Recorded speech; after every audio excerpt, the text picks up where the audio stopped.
Well, good afternoon, everybody. It's a pleasure and a privilege and an honor for me to be able to introduce Nadia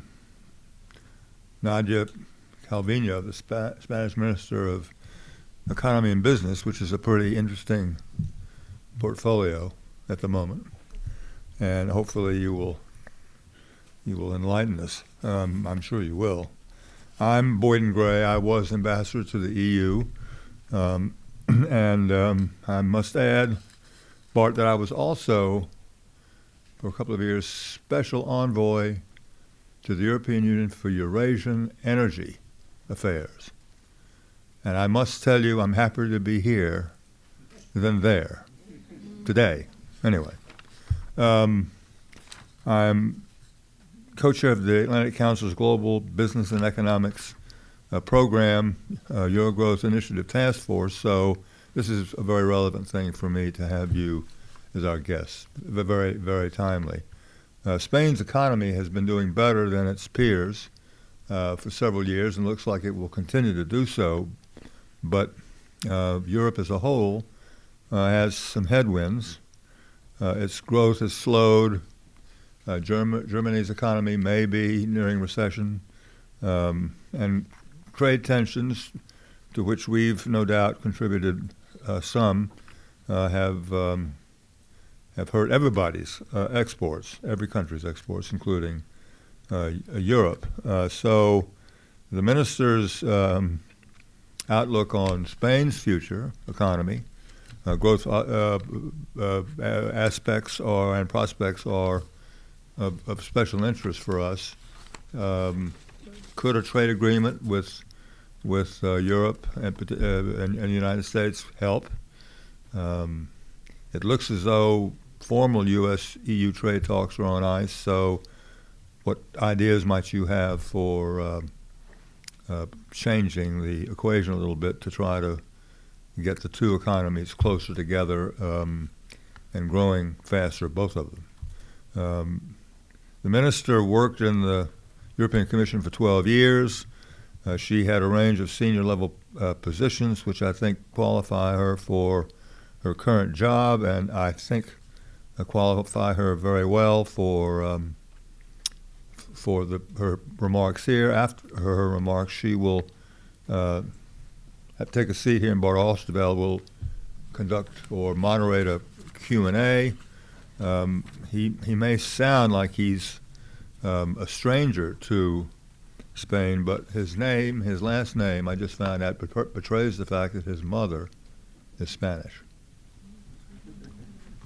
So welcome, Minister.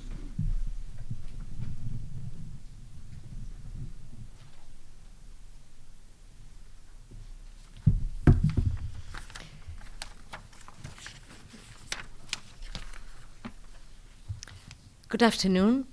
It's an absolute pleasure for me to be here. It's one of the most interesting moments of my trip to the US, and because of participating in such a respected institution and to have a chance to share some thoughts with well-informed persons about the situation in the US, the situation in Europe, the situation in Spain, the world prospects, and how to, let me start with the final remarks of the ambassador, that how to tie us closer together, how to work better together, which at the end of the day is I think, the best thing we can do to the benefit of our children. It is also a very timely event, because we are in a particularly challenging international environment, because there are a number of developments which are taking place as we speak at the global level, in the US, in the EU-US relations, and also in my country. And therefore it is a good opportunity to share these thoughts and to see how best to move ahead. Now I'm going to start with the Spanish economic situation, because only some days ago we sent to the European institutions the draft budgetary plan for 2020 and 2021 with the updated macroeconomic scenario forecast.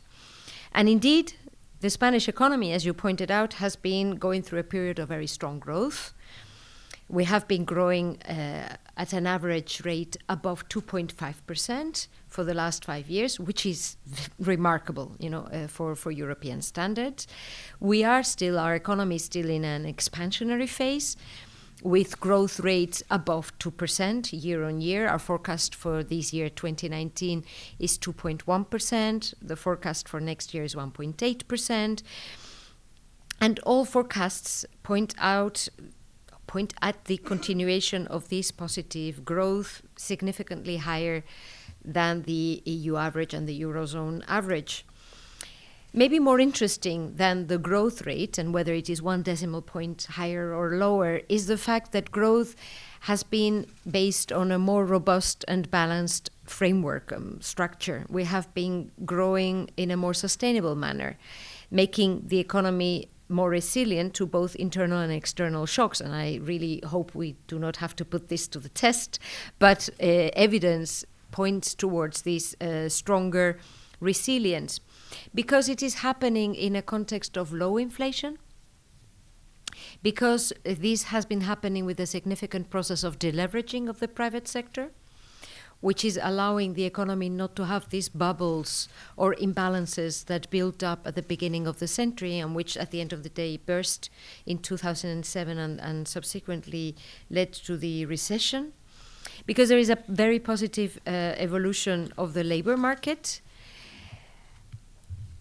We are experiencing current account surpluses, and this is a total novelty. In previous expansionary phases, the Spanish economy would develop very fast a current account deficit, a very large current account deficit. It was reaching 10% of GDP when the 2007 crisis broke. So this obviously contributed to the recession, the long and deep recession. And fiscal discipline has allowed us to have a clear trend of reduction of public deficit and debt. Of course, this is positive, but should not lead us to complacency, because the Spanish economy still holds important, significant economic imbalances that will need to be addressed. Unemployment levels remain intolerably high, with a high level of structural unemployment and growing precariousness in these last years. The appearance of a new kind of worker, the poor workers that cannot make ends meet at the end of the month. Slow productivity growth and potential GDP growth. High level of public debt, which was above 100% in 2014. It is going down, and we want it to go down as fast as possible, but this is a very significant imbalance inherited from the crisis. And large inequality. Growth has not allowed us to correct the inequality which grew during the crisis. We're talking about wage gaps, income gaps, gender gaps, obviously, wealth gaps, territorial gaps that need to be corrected if we want sustainable growth going forward. So when we look at this, when we try to see what are the challenges, what is the recipe to correct these imbalances, one key feature or one key objective is increasing the potential growth rate, because this is going to allow us to grow steadily in a more stable manner in the future, and this will allow prosperity to continue and wealth to grow also in the coming years for the next generations. Since we came to the government 16 months ago, we have been conducting an economic policy with a three-pronged strategy. First of all, fiscal discipline. We are fully committed to the reduction of the deficit and debt. Our target debt deficit to GDP ratio for 2019 is 2%. We are achieving for the first time since 2007 a primary surplus. We have a very ambitious debt reduction strategy because, obviously, with the imbalances inherited from the crisis, stability cannot be guaranteed if we do not pursue this fiscal consolidation strategy. But, and this is the second axis of our economic policy, we also want to invest and focus on social cohesion. As I pointed out, imbalances, one of the imbalances that increased in the last decade is the growth of inequalities. And we think that it is important for the government to have social sensitivity, to listen to the concerns of the people and to focus in particular on the most vulnerable, to eradicate child poverty, to try to improve the living conditions of those that are could be left behind, so that nobody's left behind at the end of the day. And the third axis is structural reforms, what we call the agenda for change, in order to try to lift our head, look to the midterm, mid to long term, and try to set the basis for a more sustainable growth pattern, also looking at the challenges that we are confronted with in terms of aging, in terms of climate change, the digital revolution. I mean, just to put a lighter note here, when we talk about aging, you may not know that Spain is just about to overtake or to reach the same level as Japan in terms of longevity. The quality of life in the country is surely one of the explanations. The top quality health public health system is as another very good explanation. This is very good news, but it also means that there are new challenges coming from this very longevous population. Spain has important strengths and assets on which to build this approach.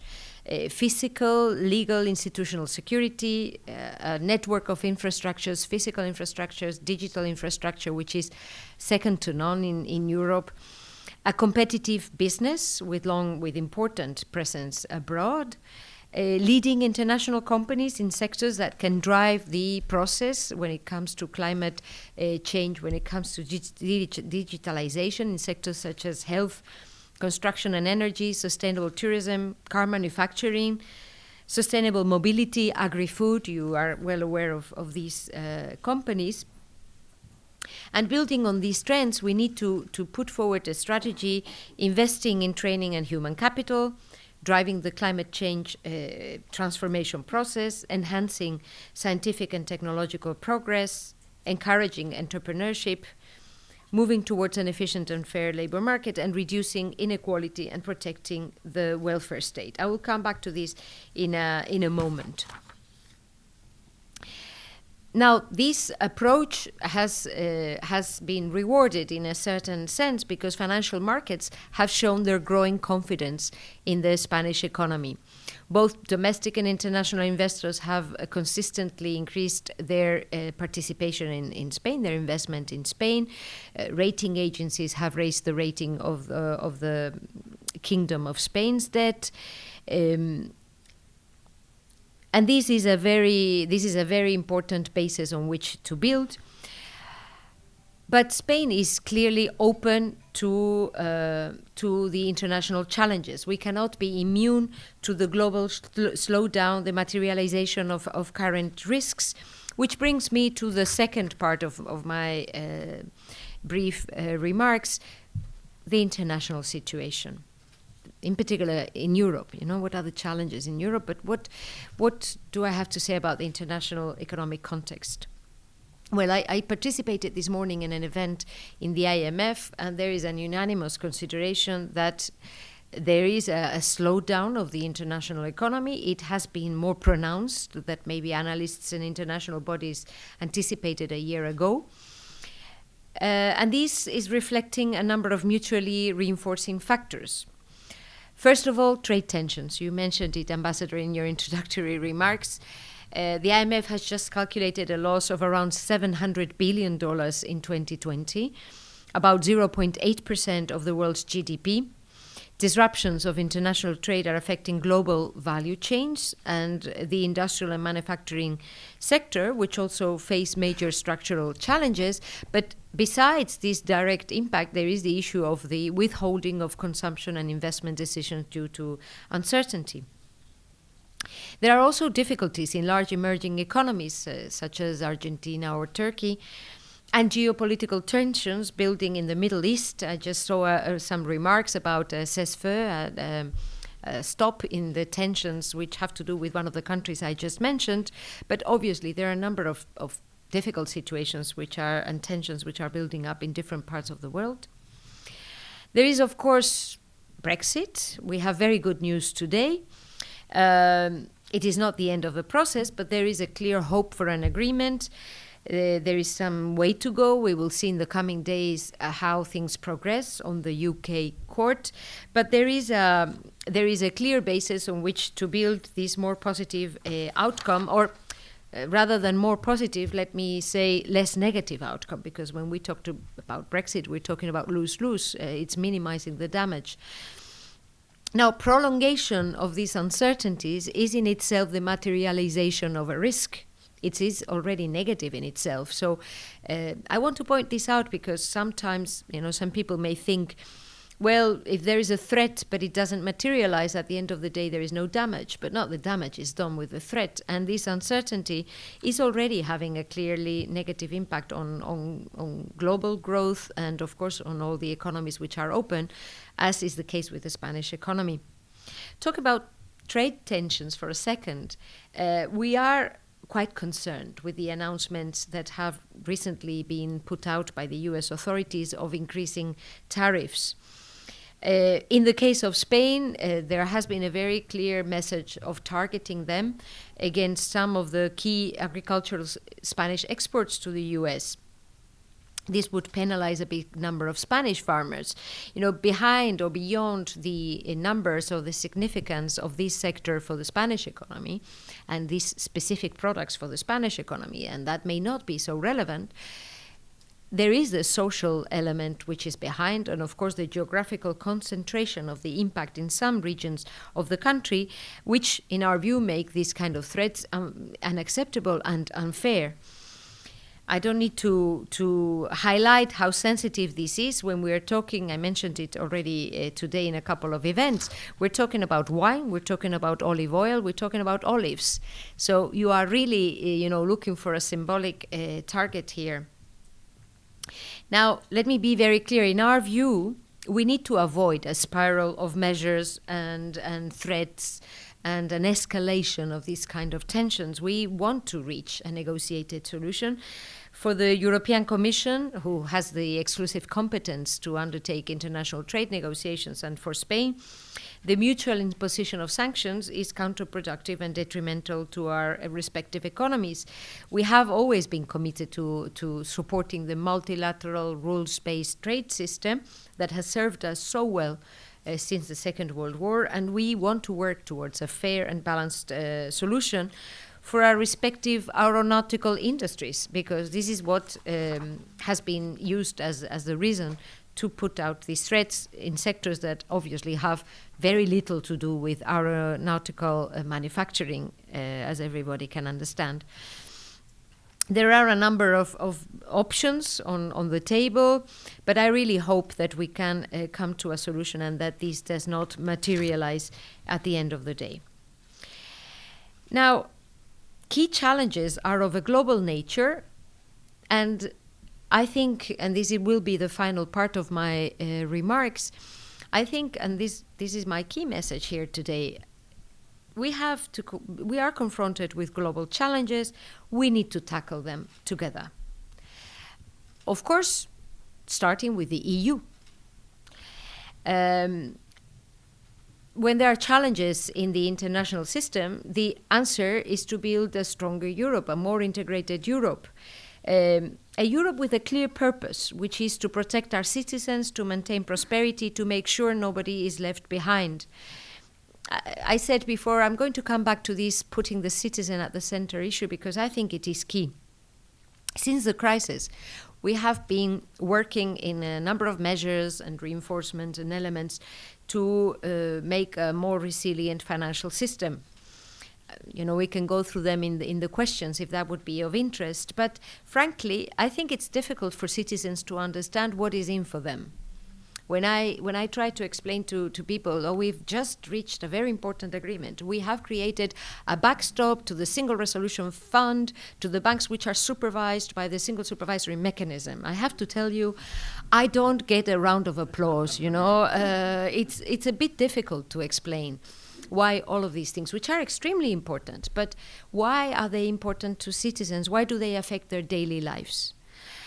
And that is why I think that we need to reinforce the union, but also to focus on those areas that citizens can understand, where they can see the union works for them. This is important because, for example, Spain is a very pro-European country. And citizens in Spain, the vast majority of citizens in Spain, have experienced in the last 40 years, and particularly in the last years since we joined the EU in 1986, that this was a source of prosperity, democracy, stability, welfare. And we need to keep it that way, that citizens see Europe as a source of welfare for them.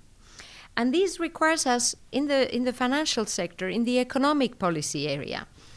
For example, to treat as a top priority the creation of a common deposit guarantee scheme. Because citizens may not quite understand what a backstop for the Single Resolution Fund is, but they surely understand what a common deposit guarantee scheme is. In a way, it would be to bring us much closer to the federal system that you established here in the US, learning from you, establishing a system which can actually be responsive and avoid a run on the banks and create a much stronger and stable financial system. For example, second example, we need to create a true capital markets union. But this shouldn't be called just capital markets union. We need to talk about investment and savings so that people understand why do we need stronger capital markets to channel the funds towards productive investment, to give them good opportunities to invest their savings. At the end of the day, we're talking about how to fund the transformation of our economies, how to face the challenges that I was mentioning before: climate change, digitalization, innovation, human capital, education. We need to reinforce our fiscal architecture. We need to simplify the rules. We need to use observable indicators and not output gap. Okay, but this nobody understands. But if we talk about introducing a fiscal capacity for the euro to complement monetary policy, to have a common safe asset, like the dollar has the dollar debt as a safe asset that corresponds to that monetary policy, then people would probably understand it. People also would understand very clearly if we move towards a fairer taxation system where all pay according to their capacity, where we fight the race to the bottom for corporate taxes, where we have a fair system for taxing digital services. These are things that would make the project stronger. And that is why we're very strongly supporting the work conducted by the OECD. We will discuss it tomorrow in the G20 meetings. The two pillars: fighting this race to the bottom through minimum effective taxation and finding an effective way to tax digital services. We think that having a global solution is the first best. We are contributing very actively to this, which at the end of the day is adjusting our tax systems to the 21st century.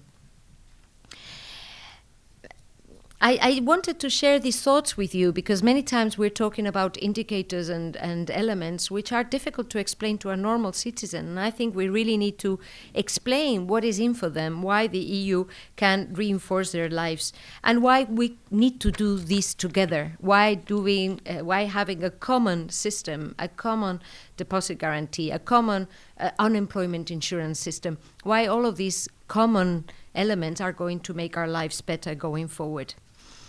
Let me conclude, not conclude with this quote, but if I quote Kristalina Georgieva, the IMF's managing director, there is a common theme in the world today: fractures that are affecting the outlook and that can have an important impact on the world economy. And fractures which are man-made, which can be therefore solved. This is the positive side to it. We need to engage and to give coordinated responses through multilateral channels. And all that is needed here is political will to do it. We can only face challenges together. This works for the world, this works for the EU, and this certainly works for Spain. And it is important to stress it, as we are at a quite turning point from the political point of view in my country. As you probably know, we're going to have general elections on November the 10th. We're also confronted with quite violent demonstrations on the streets of some cities in Catalonia. although in this case the alleged reason is the confrontation of the demonstrations against a court judgment, I have to say the scenes I have seen in these last days, the violent scenes on the streets, reminded me very much of the Gilets jaunes protestations in Paris. You know, there is an underlying anger or a tension which is not exclusive to one region of the world, one country or one city. That is why I think we do need a government in my country with a 4-year perspective, committed to Europe, engaged in making our lives better and addressing all these challenges. I think these demonstrations mark the end of a process which, as all nationalistic movements do, is inspired by very grandiose words like freedom, honor, or independence, but at the end of the day has only led to pain, confrontation, and fractures within the Catalan society, within families, between friends and colleagues, has led to conflict. And I wanted to share this reflection with you because it is a very different scale. You know, I have touched upon global challenges, then European challenges, and now when I look at my country, I see that at the end of the day, we're also talking about man-made problems. And when we get to this kind of situation, there are two ways to face these challenges. Either by contributing to the conflict, adding tension, building on what divides us, or, on the other hand, bringing down the tension, acting calmly and responsibly to put things into perspective, building on what unites us, trying to engage constructively with those that have a different point of view on the basis of the legal and institutional framework that we have given us at multilateral, at European, and at national level. The multilateral framework for political and economic governance that we built after the Second World War, and your country had such an important role to play in building this international governance framework, the European integration process, they have worked very well. They have served us well, working for the benefit of all. Likewise, the democratic system based on the rule of law that Spain has built for the past 40 years, of which we are very proud, has provided us with unprecedented prosperity, peace, and welfare. I think it is our duty to protect them, as they are the basic pillars for building a better future for my children, for our children. Let me leave it at this with this positive thought. Thank you very much for your attention, and I'm happy to take your questions.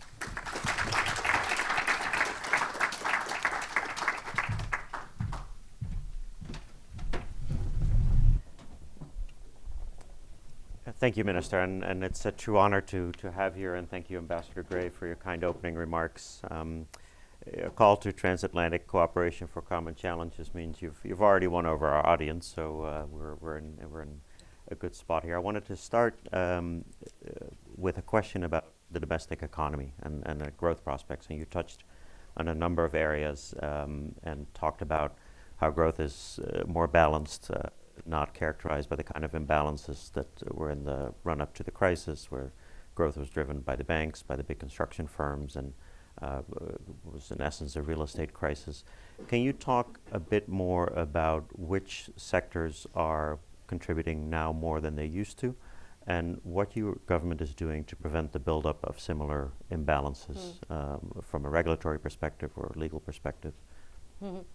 Yes, indeed. It has been actually, I think that everybody has been pleasantly surprised by the fact that international demand, external demand, is still pulling so much the Spanish economy, because many had expected that as we would enter a more mature phase of the cycle and in an international context of marked slowdown, then the Spanish export would very fast deteriorate, and we would go into again large current account deficits. What is happening is what one would expect, indeed, that there is a slowdown of domestic demand, there is a slowdown of exports. You know, I am sure that the balance is not going to be growing, you know, in a positive sense going forward, but it has shown a remarkable resilience, no? And this is probably the most important factor.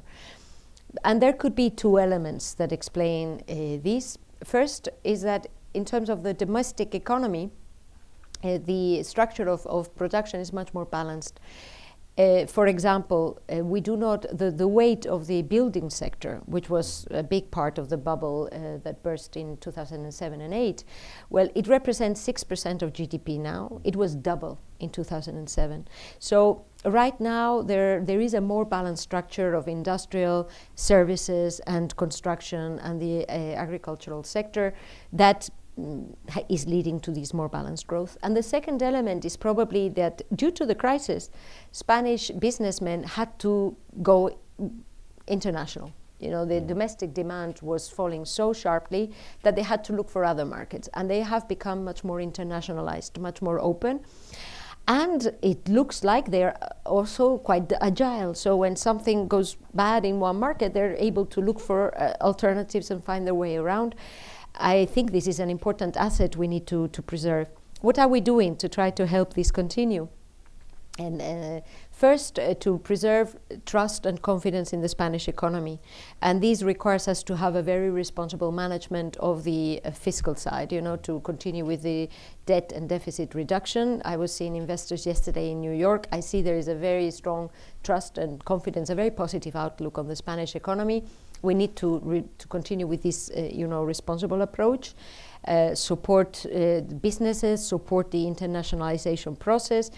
And then going forward, if, as I hope, we continue to have the responsibility of the government after November the 10th, build these, in this 4-year perspective, political perspective, to build on these long-term challenges, to support the digitalization, digital transformation of the economy, the fight against climate change. These are challenges, but there are also very important opportunities inside.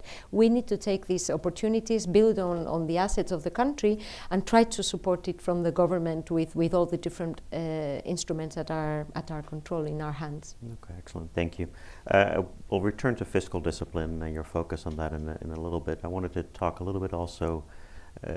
When you speak to a domestic audience, and in your remarks just now, you talk a lot about inclusive growth and broad-based growth. And one of the things that has come up frequently is not just the level of overall unemployment, but youth unemployment in Spain, which is still at very high levels. What are your policies, or your government's policies, when it comes to tackling that issue?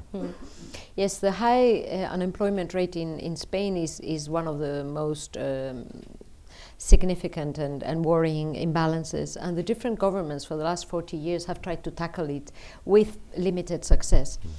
I think that the fact, as I was pointing out, the fact that we are reaching similar numbers in terms of employed people and unemployed people as we had in 2007, but without a bubble, I think is a good thing. You know, in itself already we have a better basis than we had in 2007, when this imbalance became also dramatic with unemployment levels growing so fast. You know? So that's already good.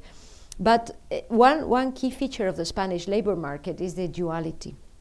The fact that some employees have a long-standing contract and stability, and then there is a large percentage, it's around 26% of the contracts are temporary contracts, very short-term contracts, which means that the person doesn't know if they're going to have a job next week. So this is mostly for young people. They cannot leave their house, they cannot start a family, we have one of the lowest birth rates in the world, you know, and this should come as no surprise, because people cannot actually plan, have a family, have a normal future. That is why this duality needs to be tackled. This has been diagnosed for a long while. We will see, you know, if we have the stability to put this in motion, and we need to also find a way for the quality of the jobs to improve, and this requires investing in human capital.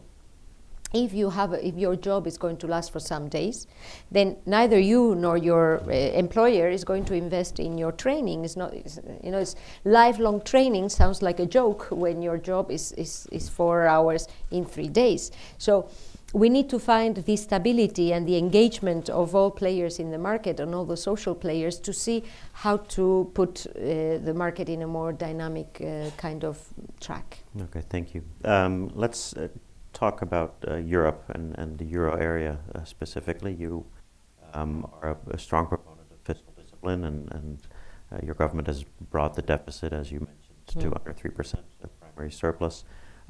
You, as the ambassador pointed out, have also in your history a series of senior positions in Brussels and know the EU very well. You mentioned earlier some of the things that a lot of us agree are needed for deepening of the euro area. So the common safe asset, the common deposit insurance, and all these other things that would prevent risks from certain crises from reoccurring, would support a stronger role of the euro in international payment system, et cetera, et cetera. It's also the reality that when the Eurogroup of finance ministers comes together, there's a range of opinions on both speed and content of those initiatives. Can you talk a little bit about where you see that going in the next few years? Because I think many of us would agree these things are critically important, but not moving currently at a pace that is satisfactory. Yeah. It is challenging. After 12 years living in Brussels, I have learned two things. One is you have to be very persistent. If you think something is important, you cannot just give up when you have the first obstacle. And then secondly, that things reach, you need momentum. So you can be preparing for something, and then it is only when there is the right lineup of planets that actually this agreement is found. And that's why you have to work very hard for very long until that momentum is there. This is to say, this introduction just to explain, none of these challenges is easy. None of them are easy. Why? In part because people do not see things alike. I would really encourage you to invite some ministers to come here to explain to them how obvious it is that we should be moving in this direction. Some people still have a very different perspective about what needs to be done, and one has to understand it and work on that basis. But I am none of these things are going to be reached in 15 days. And we should not be under that impression. What I would really like is that we do it before there is the next crisis. Because we should fix the roof when the sun is shining and not wait for the rain to tell us, oh, you should have built it better.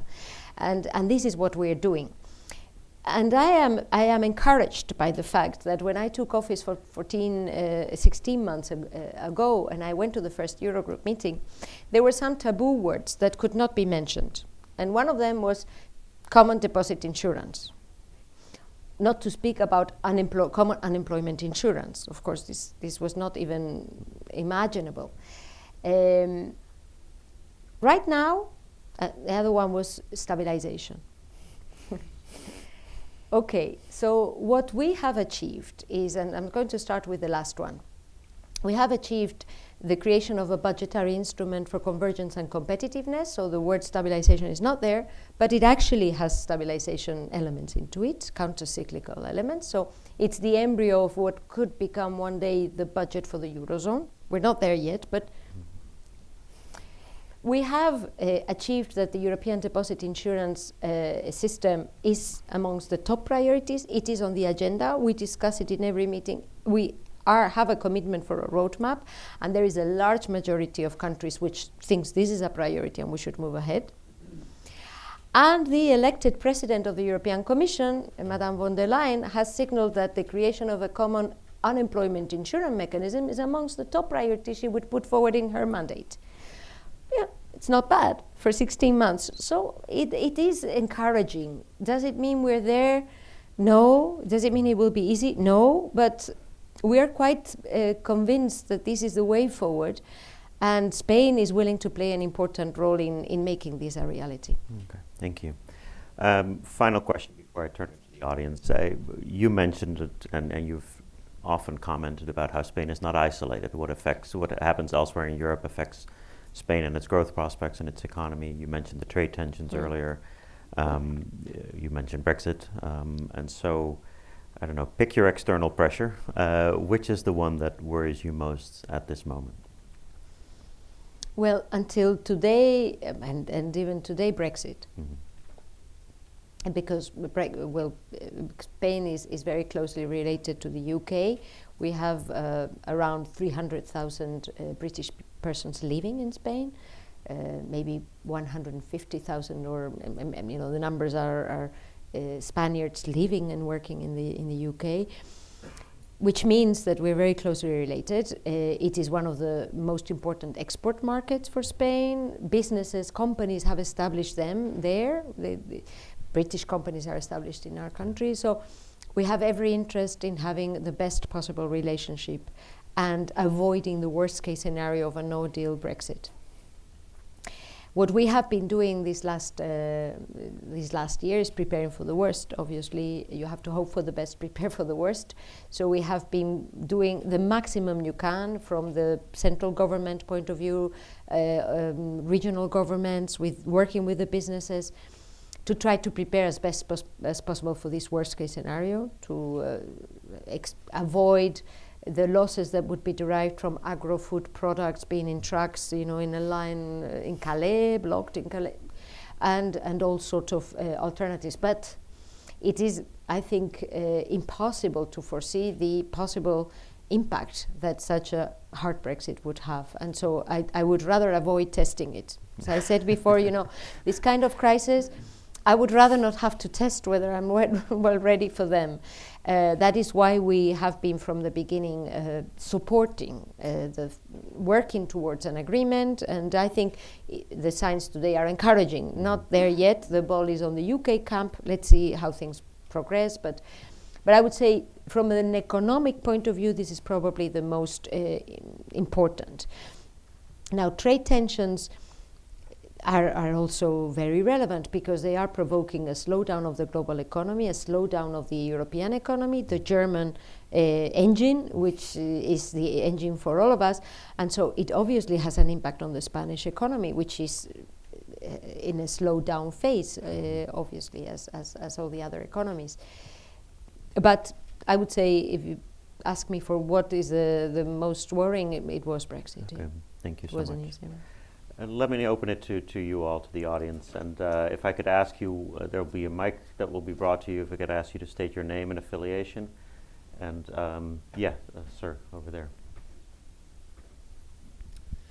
Hi, good afternoon. It's Alex Segura from Agencia F. Bienvenida de nuevo a Washington, Ministra.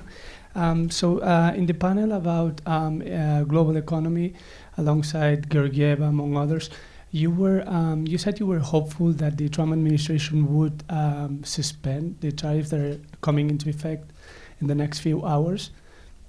And as you said too, they're going to impact the Spanish industry, right? So, but at the same time, the EU has threatened about imposing tariffs to U.S. goods as well.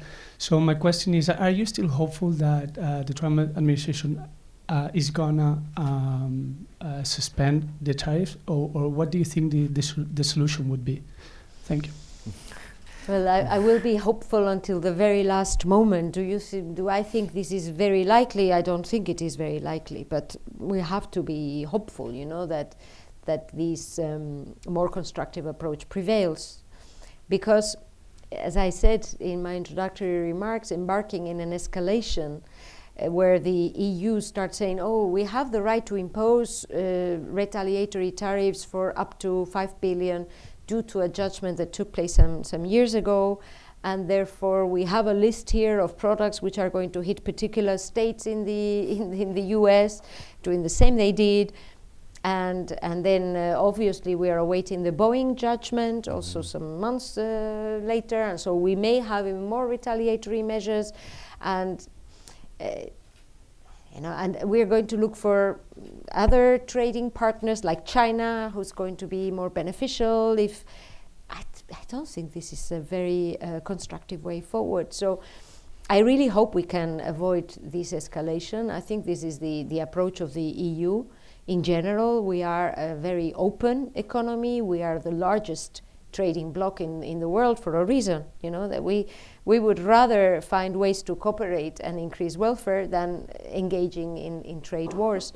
So we will see how things evolve. From the point of view of the Spanish government, what we have been doing is engaging with the EU from the very first moment to support them and to see how best to react, and then trying to prepare support measures for those sectors and that would be most affected. During the last days, we have already announced a number of measures to try to support the countryside in those regions of Spain that would be most directly affected. The economic impact from a macro perspective is not so relevant. That's why I was saying, if we just look at the numbers, and the Bank of Spain has issued today some estimates, and others have issued estimates also during the week, the macro impact may not be that relevant, but of course the social impact for those that are affected is very large, as well as the impact for US consumers that will probably be disappointed if they cannot have access, or if the price for the Spanish wine or olive oils or olive oil or olives increases. So it's really lose-lose, I would say. Thank you, sir.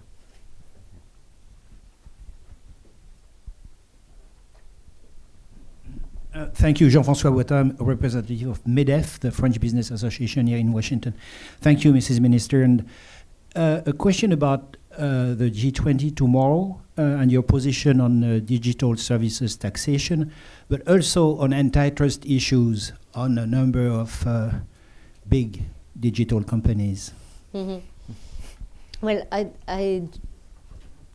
general answer, very fast answer is, I think we need to adjust our mechanisms to the reality of the 21st century. And one of the key developments that have taken place in these last decades is the emergence of these digital giants, let's call it that way, which has many positive elements, but needs to be taken into account. We need to adjust our mechanisms. Our international taxation systems are obviously not adapted to the new reality of companies whose value added is generated where they actually get the data, which is where they provide the services. And that is the part of the value, a large part of the value added of those companies. We need to adjust the taxation system. And I am quite satisfied with the fact that in the last months, progress has accelerated in the OECD. We're going to see the report tomorrow. We have been contributing very actively to that work. We will be contributing to that and the other pillar, the minimum taxation pillar, because ideally we should have a global response. Likewise, our international, our systems, our antitrust systems, they maybe have to adjust not only to this reality, also to the emergence of a new power like China. There are new realities in the world which need to be taken into account into our mechanisms if we want to continue to make the best use of those mechanisms to improve the prosperity and welfare of European citizens. Thank you. Ambassador.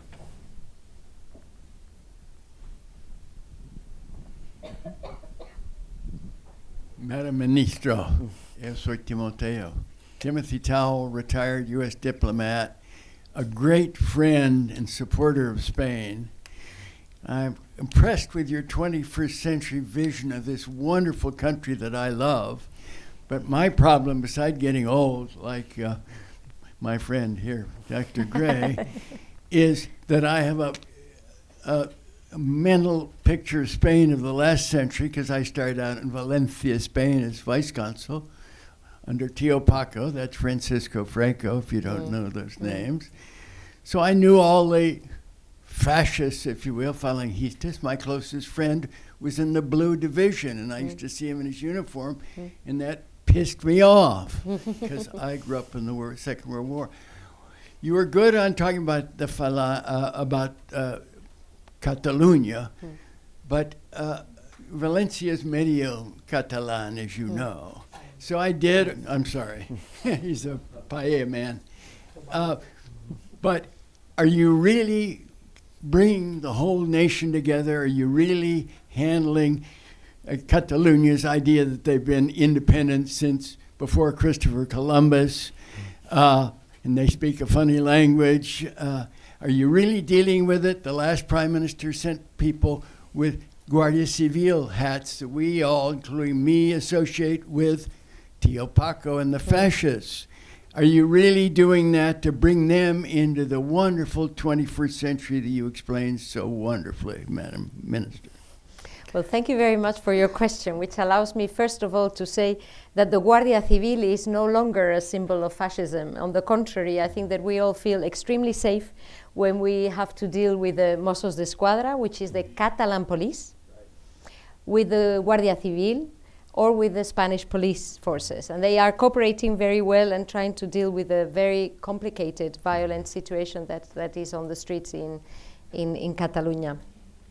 So I should start by this, because I think in this very challenging situation, they are showing a remarkable professionalism in dealing with it. It also allows me to say that you have to visit Spain. You wouldn't recognize the country. I mean, Spain is one of the most open, one of the most open, progressive countries. It's one of the first countries that allowed same-sex marriage. It's one of the most advanced countries in terms of female participation in society, in politics. We have a majority of women's government right now. The parliament has a 50-50 share. So it is, I think, one of the countries which is more plural and where there's more respect for people who have different points of view. It couldn't be more different from what we were 40 years ago. And that is why I think we're also interested in preserving what we have built and not falling in the risks of those that want to create or build on the idea that there are homogeneous societies with similar points of view, and all citizens have to be alike. This is a very personal point of view, you know, but I am very worried, or I really cannot cope with nationalism. I really cannot cope with the ideology that on the basis of these beautiful, grandiose words I mentioned, actually is hiding the fact, in the case of Catalonia, that a minority of the population is trying to impose the view that they represent the whole of a region. And that is not a way to build a plural or to reflect the plurality of the Catalan society and the Spanish society.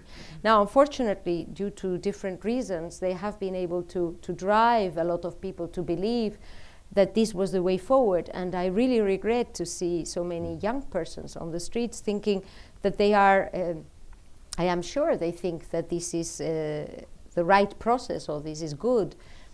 I cannot believe they think otherwise. Still, this has only led to frustration, to fragmentation, as I said, to pain, to wounds that will need to be healed. My approach to this is that when you have a fire on the street, what you need is a fireman. You don't need a pyromaniac. And this is the approach that we have had from the government for the last 16 months. We have been trying to calm down the situation, and I think we have been successful to a certain extent in bringing down the tension, trying to engage in a constructive dialogue within the law, because the Constitution, the Statute of Autonomy, the laws is the basis, the rule of law. I'm sure, being an American, you understand what I mean. This is the only basis on which we can build this kind of progress, no? This is what we have been doing for the last 16 months. And I hope that once this first phase of acknowledgement that the process of the last years is a dead-end street, once this first phase of violence goes down, we will be able to engage in a more constructive manner.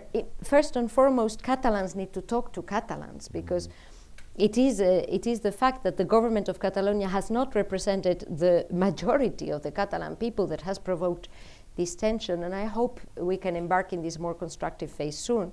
And I hope that you come to my country and I can, and we go to Catalonia and to Valencia. Oh, okay. So that you can see it on site. Excellent, excellent. Okay. Sir. Thank you. Krishna Guha with Evercore Partners. So I was very encouraged to hear your discussion, turning back to the economic front, of renewed efforts to make progress on some of the essential integration measures at the Eurozone level. But as you admitted, even with some new push behind this, these are things that will take quite some time to come to fruition. Meanwhile, we have a weakening European economy as weakening global economy, and we hear Mario Draghi crying out for more help from fiscal policy. Now, you, of course, have to manage your very high debt to GDP ratio, Others, in a more favorable situation, seem reluctant to make use of that capacity. So should we not be concerned that there is a gap here between the slow process of building the integration and the mechanisms that can manage the business cycle for the benefit of citizens going forward, and what may be a here and now need for the governments of Europe and fiscal policy to play a larger role in supporting the ECB in sustaining the economic expansion in Europe? I think that the conviction is growing, or there is a growing agreement that fiscal policy and structural reforms need to work alongside monetary policy, that we need to reinforce the coordination of these policies. I see it building in the successive discussions we have. I also see that the German government has announced a big green investment package, that the Dutch government is also embarked in a large green investment package. So this is encouraging. Instead of maybe speeches, if they do it, I'm just as happy, or even more.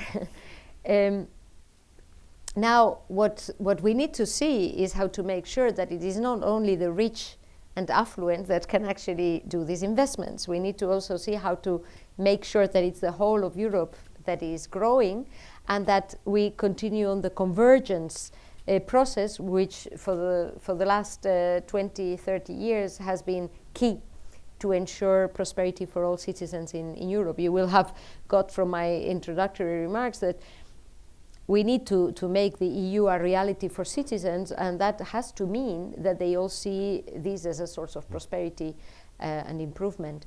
This is challenging, so that I don't think that all problems are solved, but we're making progress. We're in the right direction, which at least should give us some reassurance that the worst prospects, those that say nothing will happen, nothing will be done, these are not there, will not be materializing.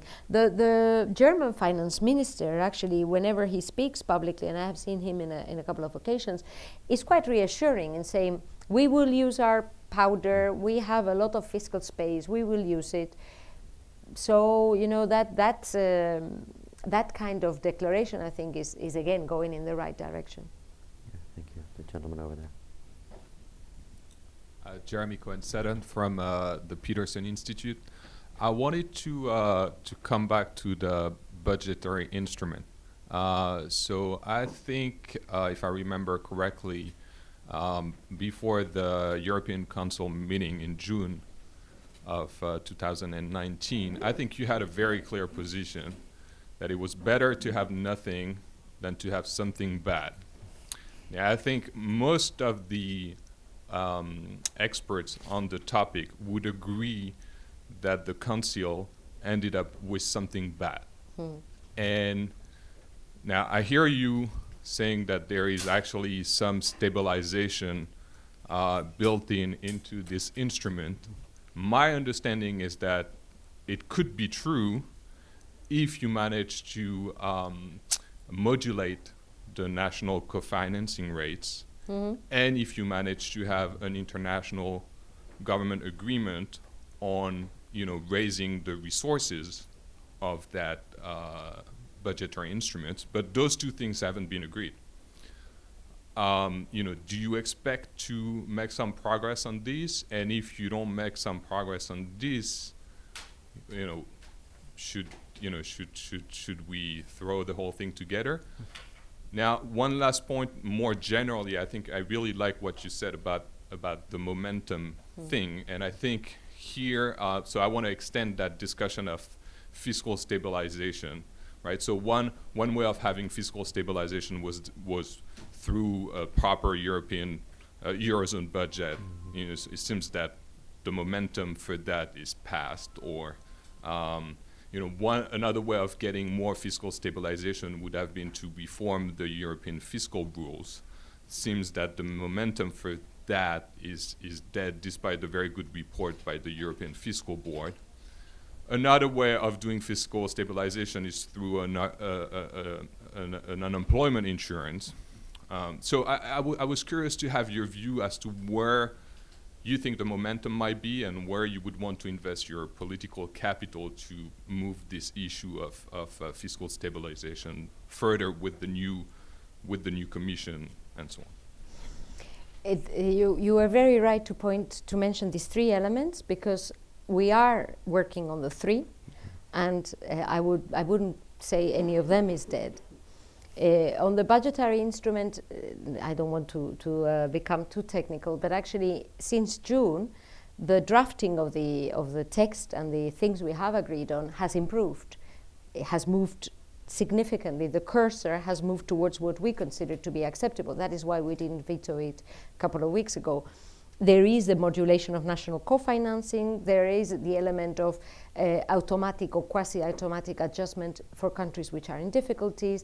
There are other elements that made us feel, okay, let's continue to move in that direction, despite the fact that this is not a magical stone which is going to solve all the problems.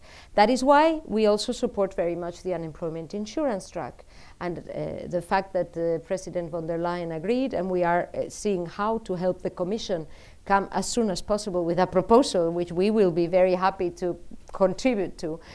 That means that the momentum is there for this to be proposed. And then thirdly, the reform of fiscal rules, I would not say this is dead. This is an area where I think all experts agree this needs to be reviewed, because the rules have become so complicated that no one can actually understand them, not to talk about explaining them to normal citizens who are not in this kind of world on a daily basis.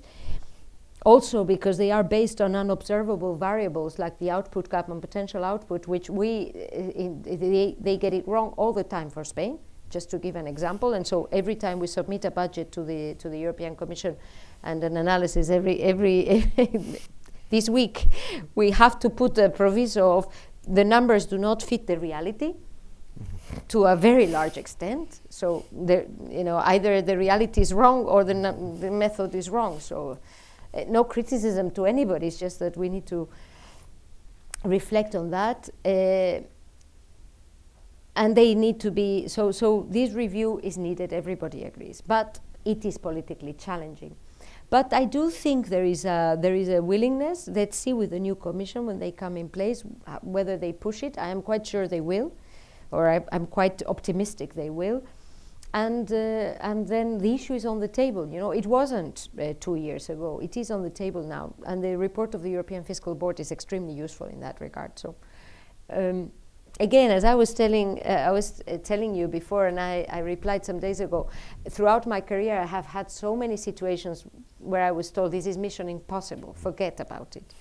And finally, the thing, whatever I was working on, became a reality. And that's why I think you have to persevere and pursue different paths. And then when the right moment comes, if you do the work properly, they will materialize. We shouldn't give up or think things are dead. Thank you. We have time for one or two more questions. This gentleman here. How you doing, Minister Calvino? Thank you for being here. My name is Anthony Venezia. I am a research analyst with Sumitomo Mitsui Trust in New York. I'm kind of curious about a wider trade picture, maybe going back a few weeks in the news cycle, specifically the trade deal with Mercosur. Here in the U.S., we saw a lot of the headlines, and certain countries seem to, let's say, speak louder in the press than others, specifically France. I'm kind of curious what your take is on that, for the perspective of the eventual approval of that deal, and in particular with Spain, even maybe given some of the historical ties, what might be some of your concerns about or obstacles to that ratification? Mm-hmm. We have been extremely supportive of that deal. Actually, in the last hours of the negotiation, we were in Japan in the G20. There were parallel negotiations in Brussels by the EU team, and in Japan by the EU team, plus the European countries that were represented in the G20 meetings. And so we could celebrate the agreement with Mercosur there in the G20. And the Spanish Prime Minister played an important role talking to Brazil, to Argentina that were there, to other countries, and trying to see how to broker the deal, also to the European leaders, because we think this is a wonderful opportunity in terms of trade, in terms of welfare, but also in terms of expanding the priority and the importance of certain elements like fighting climate change. This was one of the last issues that had to be addressed in the negotiations, how to make sure that this fight against climate change, which Europe is leading and considers to be a top priority, is also considered to be a top priority by our trading partners. In the last decades, there has been a lot of progress, including in trade agreements, a new generation of agreements which take care of social issues and other elements. But now we're putting a lot of emphasis on green economy. No? The fact that there were statements by the president of Brazil and that there was a situation with the Amazon and provoked a strong reaction, which in my view shows how important it will be to sign that treaty and to ratify it, because then we will have a tool to try to extend the responsible policies throughout the world and make other countries be also compelled to change their approach in terms of climate change. Let's see, what happens again with the new commission in place and how things can be put on track so that all countries ratify. Spain is very favorable to the ratification of this agreement, not only because of our ties, but because, again, I was saying climate change is a global challenge and we need to have as many partners around the world sharing these objectives. And trade agreements can be useful tools for that too. Okay. Minister, thank you so much. You've been extremely generous with your time and very candid and thorough in your remarks, and it's very much appreciated. I wanted to thank José Luis and the others at the embassy. It's always a pleasure to work with the embassy here. I want to thank you all. I know these are very busy days around town and there's many events, and we appreciate your support and presence here. I would ask that everyone stay in their seat to allow the minister to leave, and I would ask also that you join me in thanking the minister for her time.